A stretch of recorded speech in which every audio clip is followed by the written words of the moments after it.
Hi days. അപ്പോൾ ഇത് നമ്മുടെ ഫാമിലിയിൽ ഒരു വെഡ്ഡിങ് ഉണ്ട്, ഒരു കസിൻ്റെ വെഡ്ഡിങ് ആണ്. അപ്പോൾ അതിന് വേണ്ടി ഞങ്ങളെല്ലാവരും രാവിലെ കുളിച്ച് അണിഞ്ഞൊരുങ്ങി സുന്ദരമായിട്ട് ഇറങ്ങിയാണ്. അപ്പോൾ ഇറങ്ങുമ്പോൾ മറ്റേ മുന്നേ പോയി ഞങ്ങൾ വീഡിയോ കണ്ടപ്പോൾ തിരിച്ചു വന്ന് കഴിഞ്ഞ് വേറെ എടുപ്പിച്ചാണ് കേട്ടോ. അത് അങ്ങനെ ബസ്സിലാണ് ഞങ്ങൾ പോകുന്നത്. ബസ് പക്ഷേ കുറച്ച് ഞങ്ങളെ പോസ്റ്റാക്കി.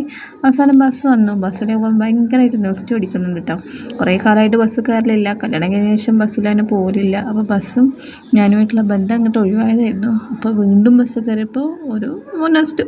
അപ്പോൾ ഇതാണ് കേട്ടോ ഞങ്ങൾ സ്കൂളിൽ പോകാൻ വേണ്ടിയിട്ടൊക്കെ ബസ് കാത്തിരുന്ന ബസ് സ്റ്റാൻഡൊക്കെ ഭയങ്കരമായിട്ട് മാറിയിട്ടുണ്ട്. നല്ല ചേഞ്ച് ചെയ്തിട്ടുണ്ട്. അങ്ങനെ കല്യാണോട്ടോരെത്തിയ ഞങ്ങൾ ഫുഡായി നല്ല കോഴി ബിരിയാണി ആയിരുന്നു. ഫാമിലിയും ഫ്രണ്ട്സും എല്ലാവരെയും കണ്ട് വർത്താനൊക്കെ പറഞ്ഞ് ഒരു 3-3:30 ആയപ്പോൾ ഞങ്ങൾ അവിടെ തിരിച്ചു കേട്ടോ. കാരണം കുട്ടിക്ക് നല്ല പനിയുണ്ട്. അപ്പോൾ അതേ നേരം അവിടെ നിന്ന് അവനെ ഇടങ്ങറൊക്കെയെന്ന് വെച്ചാൽ ഞങ്ങൾ അവിടെ നിന്ന് വേഗം തിരിച്ചു. വീണ്ടും ബസ്സിൽ തന്നെ കയറി. ആൾക്കൊരു സുഖമില്ല. അപ്പോൾ ഇന്നത്തെ വിശേഷം ഇത്രയേ ഉള്ളൂ. Tata bye bye. അടുത്ത വീഡിയോയിൽ കാണാം. ലൈക്ക് ചെയ്യുക, ഷെയർ ചെയ്യുക.